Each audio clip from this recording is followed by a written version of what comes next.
আসসালামু আলাইকুম। পেঁপের সাইজ বড় করার টেকনিকটা আজকে ইনশাল্লাহ আপনাদের সাথে শেয়ার করব এবং গাছের সাইজ ভালো করার টেকনিক, অর্থাৎ গাছের সাইজ যদি ভালো না থাকে সেক্ষেত্রে কিন্তু কোনোভাবেই আপনার পেঁপে বড় হবে না। অর্থাৎ আপনার গাছ যদি দুর্বল থাকে তাহলে ফল ভালো হবে না, ফলও কিন্তু দুর্বল হবে।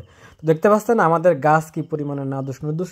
যদিও বিগত আমার বয়সে আমরা এরকম বৃষ্টি দেখি নাই। আর আপনারা সবাই জানেন যে পেঁপে গাছ আপনার বৃষ্টি সহ্য করতে পারে না। অর্থাৎ মে মাসের 22 তারিখ থেকে আজকে অবধি প্রায় একটানা বৃষ্টি বলতে পারেন, কম বেশি প্রতিদিনই বৃষ্টি আছে।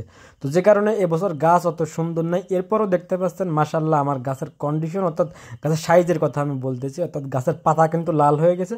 অতিরিক্ত বৃষ্টির ফলে মাটিতেও রস বেশি, যে কারণে গাছের শিকড় কম বেশি নষ্ট হয়ে যাচ্ছে। আর একটা না কতদিন আপনার বৃষ্টিভাবে এরা সহ্য করবে। তবে আপাতত আলহামদুলিল্লাহ একটু স্বস্তির বিষয়, বৃষ্টি আগের তুলনায় যথেষ্ট পরিমাণে কমছে। এরকম যদি কম থাকে তাহলে হয়তো গাছটা ইনশাল্লাহ দ্রুতই সুস্থ হয়ে যাবে। এরপরও 1-2 মাস লেগে যাবে গাছের নর্মাল কন্ডিশন হওয়ার।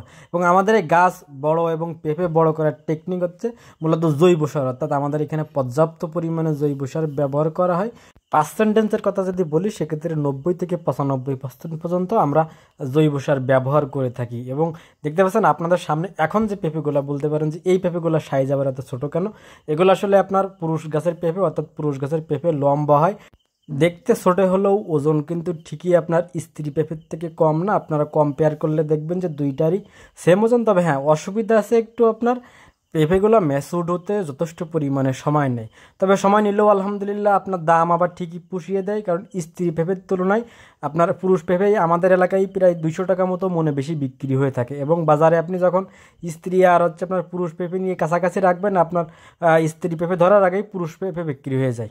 দেখতে পাচ্ছেন মাশাল্লাহ আমার পেঁপের সাইজ সব বলের মতো।